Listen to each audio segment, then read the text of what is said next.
नमस्कार दोस्तों, कैसे हैं आप? मैं हूं सुरेश और आप देख रहे हैं टेक्सटाइल एडवाइज़र। दोस्तों, आज हम आपको बताने वाले हैं कि बैम्बू रेयॉन फाइबर क्या होता है और बैम्बू रेयॉन फाइबर कौन से बैम्बू से प्राप्त किया जाता है और उसका प्रोडक्शन कैसे किया जाता है, उसके यूजेस क्या होते हैं और बैम्बू रेयॉन फाइबर होता है, उसको बैम्बू लिनन क्यों बोलते हैं और जो हमारा बैम्बू रेयॉन फाइबर होता है उसके कौन-कौन से प्रॉपर्टीज होते हैं। तो दोस्तों, इसके पहले कि मैं डिस्कशन शुरू करूं, मैं आप सभी लोगों से कहूंगा कि आप मेरे चैनल को सब्सक्राइब कर लीजिए, साइड में लगा हुआ बेल आइकन का बटन दबा दीजिए, जिससे कि मेरे आने वाले अपकमिंग वीडियोस के नोटिफिकेशन आप तक पहुंचते रहें। अब दोस्तों, डिस्कशन शुरू करते हैं।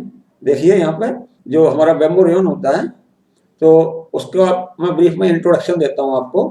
It is a regenerated fibre. Bamboo rayon एक रीजनरेटेड फाइबर होता है। Bamboo fibre is not directly obtained from bamboo tree.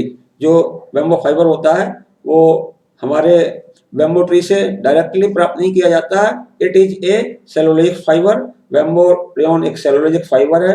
It is manufactured from the pulp of bamboo plant would. दोस्तों, ये जो बैम्बू फाइबर होता है, इसको हम बैम्बू के वुड से पल्प बनाते हैं, उसके बाद में हम फाइबर का निर्माण करते हैं। It is a regenerated rayon made of cellulose obtained from bamboo plant. दोस्तों, ये एक रीजनरेटेड फाइबर होता है जो कि बैम्बू प्लांट से प्राप्त होता है। Since this fibre is regenerated from bamboo pulp, चूंकि ये फाइबर है वो बैम्बू पल्प से प्राप्त होता है, so that this is called bamboo rayon fibre. यही कारण है कि इस फाइबर को हम बैम्बू रेयॉन फाइबर बोलते हैं। The bamboo fibre are also extracted by enzyme retting without converting the bamboo wood into pulp. दोस्तों, बैम्बू रेयॉन को बनाने की एक प्रोसेस और है। तो उसमें हम क्या करते हैं कि बैम्बू से जो वुड मिलती है उसका हम पल्प नहीं बनाते हैं, बल्कि क्या करते हैं कि उसकी एंजाइम रेटिंग करते हैं।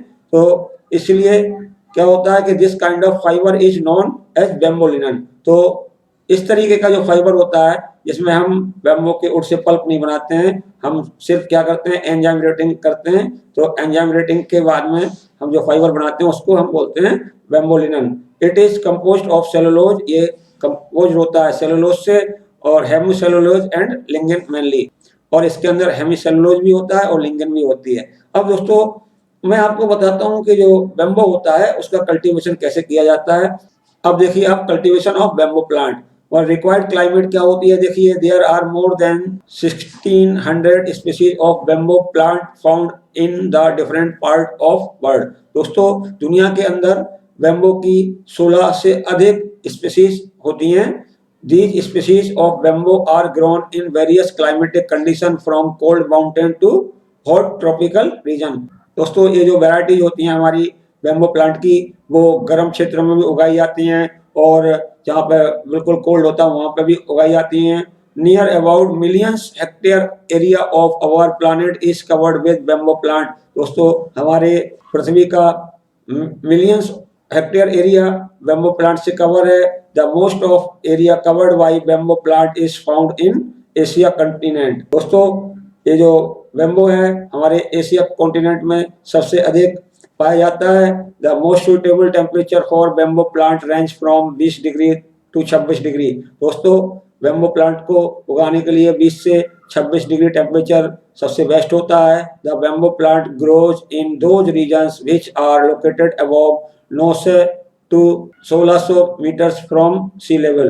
दोस्तों, ये जो हमारे बैम्बू प्लांट होते हैं तो वो ऐसे एरिया में ज़्यादा उगते हैं जहाँ पे उनकी ऊंचाई, लोकेशन की ऊंचाई 900 से लेके 1600 मीटर्स सी लेवल से ऊपर होती है। The bamboo plants required annual average rainfall of 2000 to 2500 millimetres. दोस्तों, जो बैम्बू प्लांट होते हैं उनको उगाने के लिए 2000 से लेके 2500 मिलीमीटर बारिश की आवश्यकता होती है। The bamboo plant grows well in the surrounding atmosphere having relative humidity of approximately 75% to 85%। दोस्तों, जो बैम्बू प्लांट होते हैं वो ऐसे एरिया में ज़्यादा ग्रो करते हैं जहाँ की ह्यूमिडिटी होती है या रिलेटिव ह्यूमिडिटी होती है वो 75 से लेकर 85% होती है।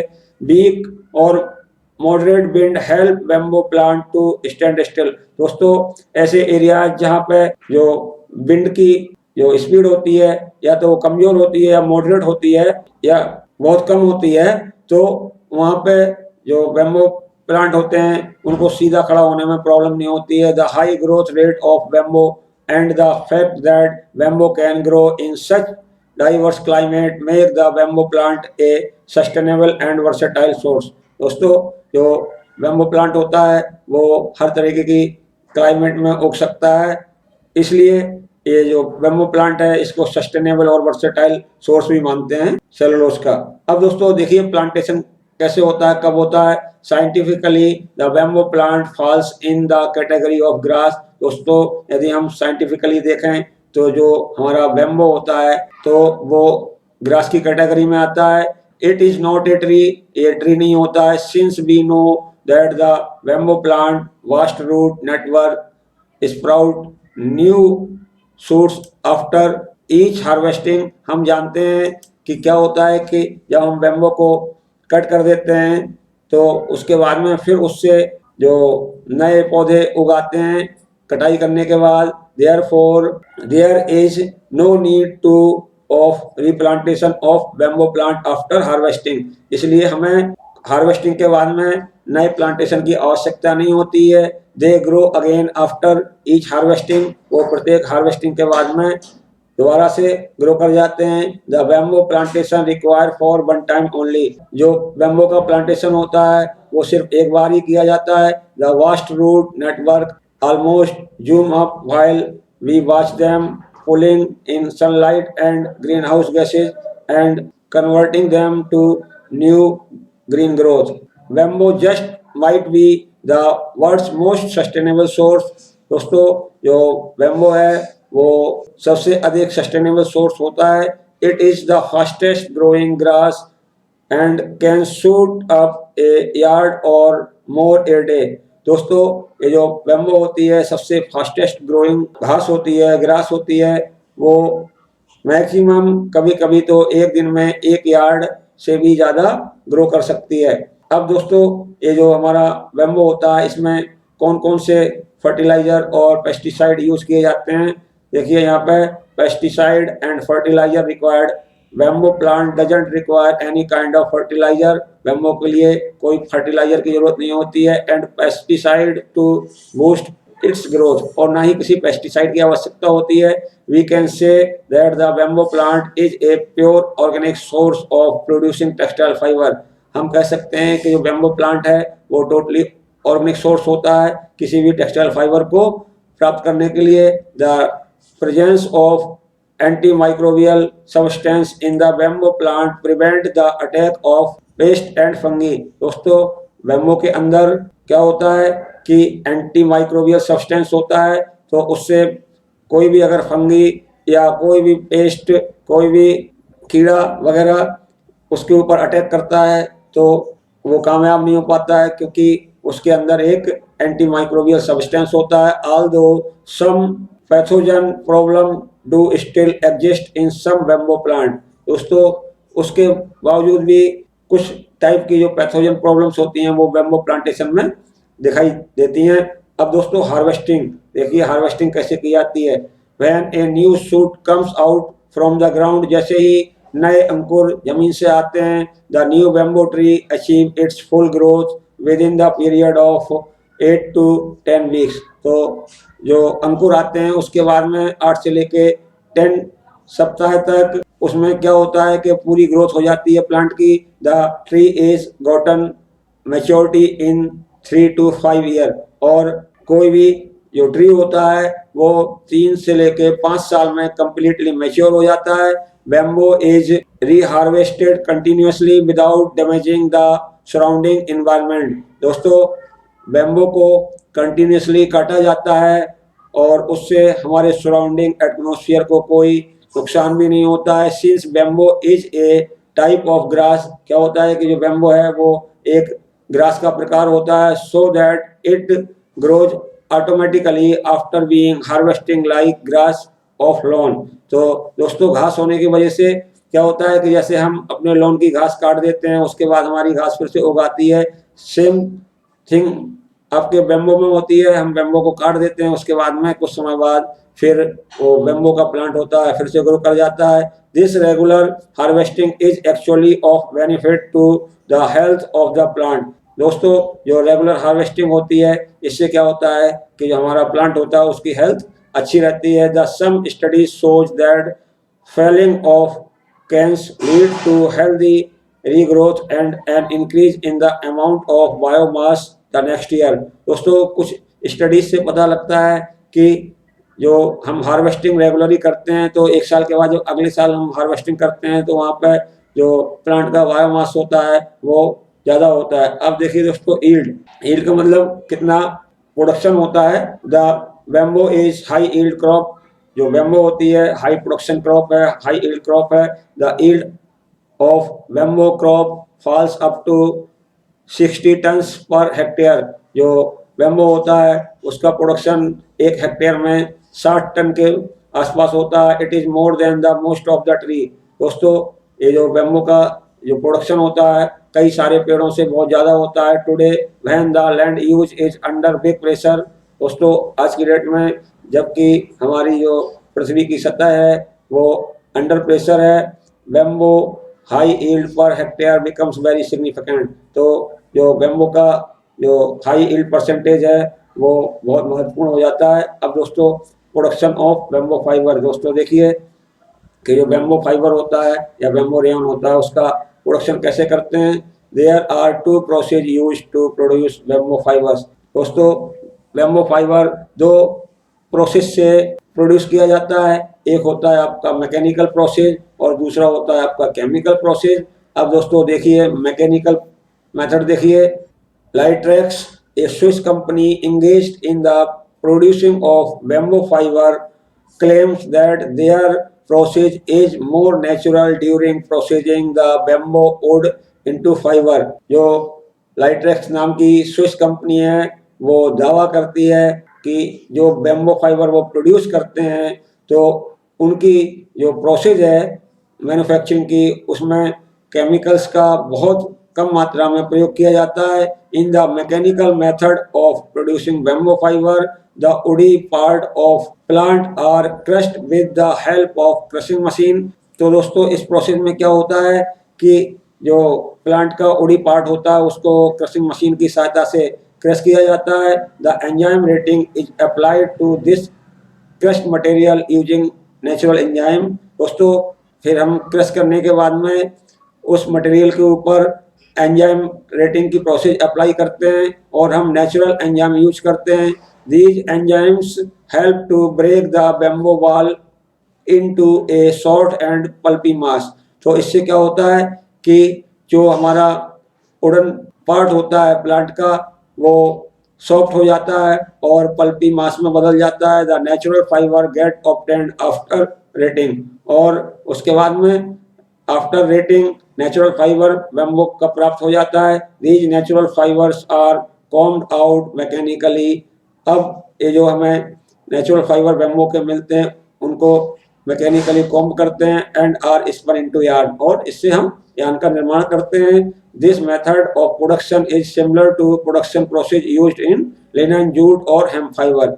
ये जो प्रोसेस है जिसको लाइट्रेक्स स्विस कंपनी क्लेम करती है तो उनका process just like linen, jute और हेम्प फाइबर के प्रोडक्शन की तरह ही होता है। This production method is more eco friendly than other method. दोस्तों, ये जो बैम्बो फाइबर के प्रोडक्शन का मेथड है वो इको फ्रेंडली होता है। Due to more natural method of producing bamboo fibre the fabric made from this bamboo fibre are called bamboo linen. तो दोस्तों, इसका जो नेचुरल प्रोसेस होता है बनाने का तो इसकी वजह से इसको हम बैम्बो लिनन भी बोलते हैं।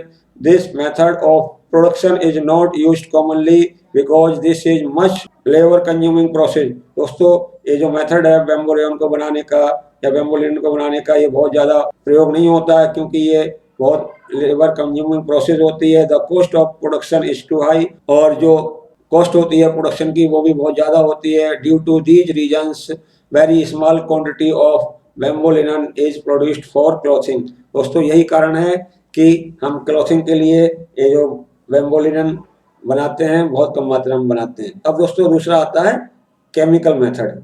This method of production of bamboo fibre is use commonly. दोस्तों ये जो केमिकल प्रोसेस के द्वारा बैम्बू रेयन बनाने का जो मेथड है बहुत कॉमनली यूज किया जाता है, but it is not a eco friendly method of production. लेकिन ये इको फ्रेंडली मेथड नहीं है।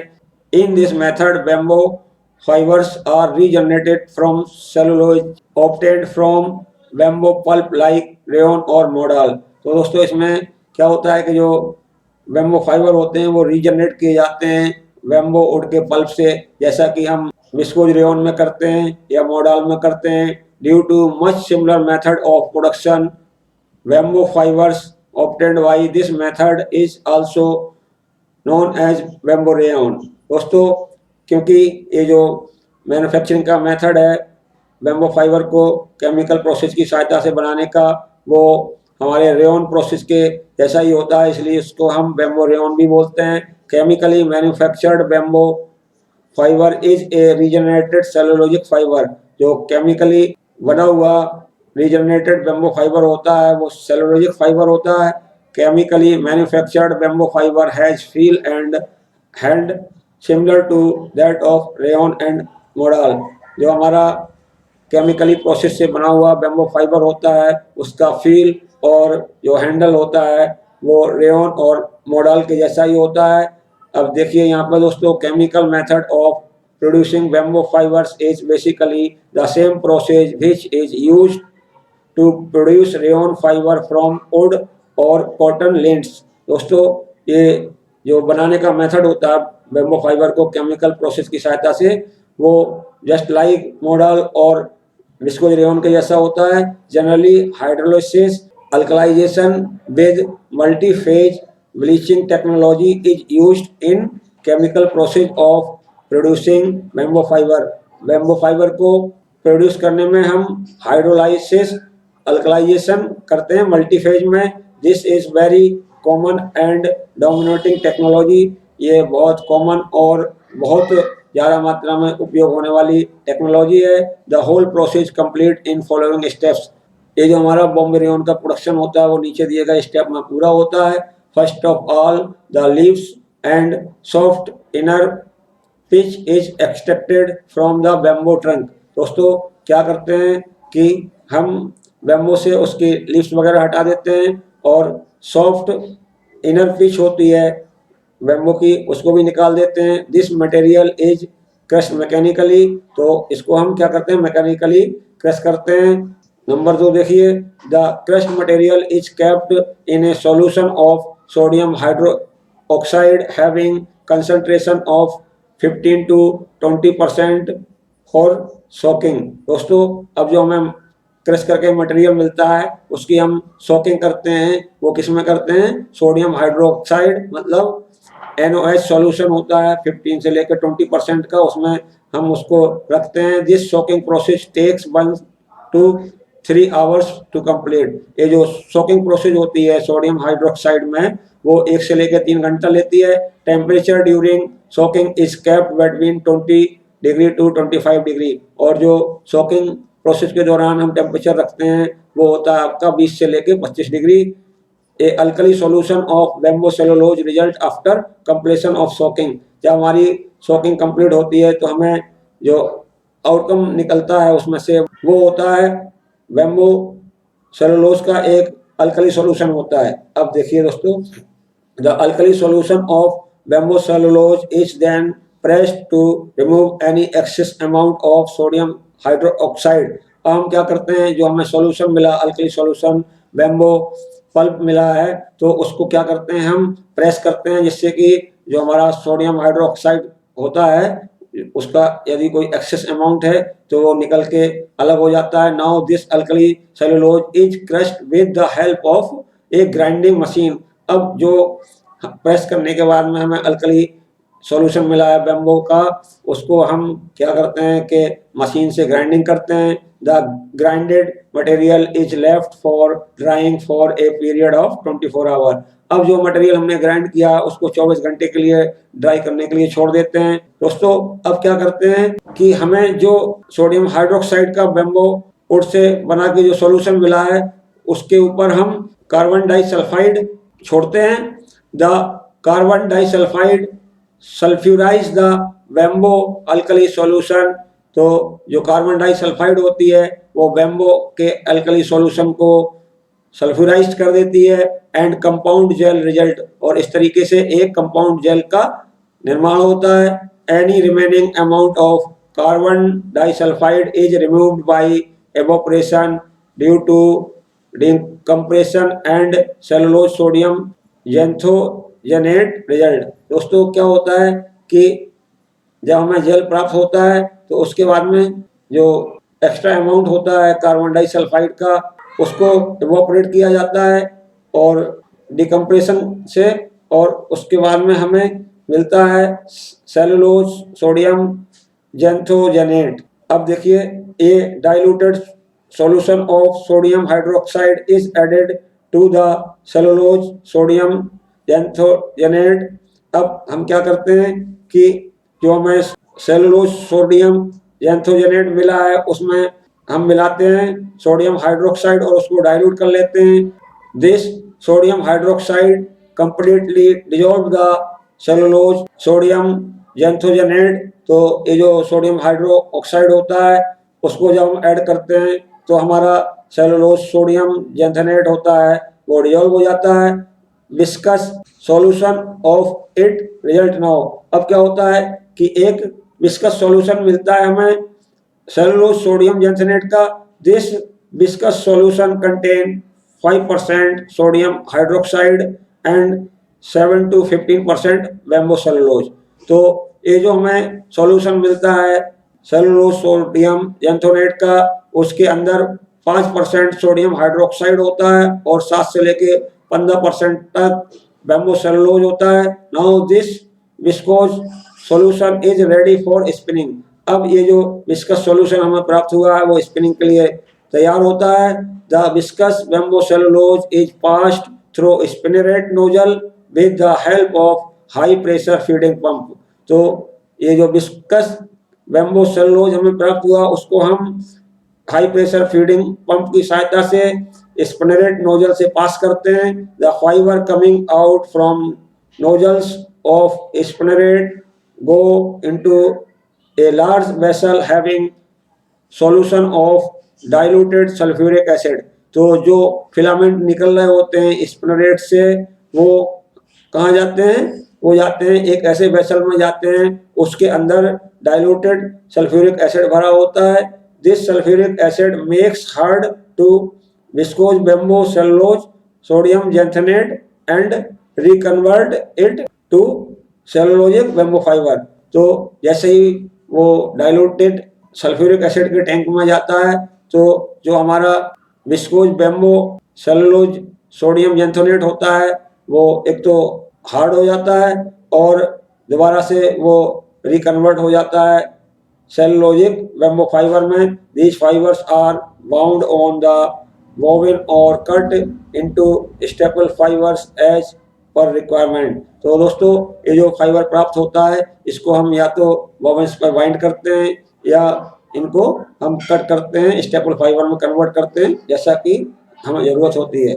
अब दोस्तों देखिए प्रॉपर्टीज ऑफ बेम्बो फाइबर्स, मतलब बेम्बो रेयन की क्या क्या प्रॉपर्टीज होती है वो मैं आपको बता रहा हूँ। देखिए मॉइस्चर रेगिंग 13% होता है। बेम्बो रेयन की स्पेसिफिक ग्रेविटी 1.32 ग्राम्स पर सीसी होती है। बेम्बो रेयन का जो एलोंगेशन होता है वो 14 से लेके 18% इन ड्राई स्टेट होता है। और बेम्बो रेयन होता है उसकी लीनियर डेंसिटी होती है वो होती है 1.67 डेसीटेक्स, और टेंसाइल स्ट्रेंथ होती है बेम्बो रेयन की वो होती है 2.2 to 2.5 सेंटीन्यूटन पर डेसीटेक्स इन ड्राई स्टेट और 1.3 to 1.7 सेंटीन्यूटन पर डेसीटेक्स इन वेट स्टेट। अब देखिए सॉफ्टनेस क्या होती है, जो हमारा बैम्बू रेयन होता है उसकी सॉफ्टनेस कॉटन से ज़्यादा होती है। टेक्सचर क्या होता है, like a blend of cashmere wool and silk. तो इसका जो टेक्सचर होता है बैम्बू रेयन का वो इस तरीके से दिखाई देता है कि हमने कैशमेयर वूल में हल्का सा सिल्क मिलाया हो। Effect of bacteria, it has anti bacterial element. Bamboo rayon के अंदर एंटी बैक्टीरियल एलिमेंट होते हैं तो बैक्टीरिया का इफेक्ट कमी होता है। डाइंग एफिनिटी अच्छी होती है। डिकम्प्रेशन बायोडिग्रेडेबल है, मतलब ये जो हमारा बैम्बू रेयन होता है तो काफ़ी दिनों तक यदि हम बैम्बू रेयन को इन्वायरमेंट के अंदर छोड़ देते हैं तो वो बायोडिग्रेडेड हो जाता है। अब देखिए दोस्तों breathability, the bamboo fabric breathes more than cotton wool और सिंथेटिक फाइबर्स।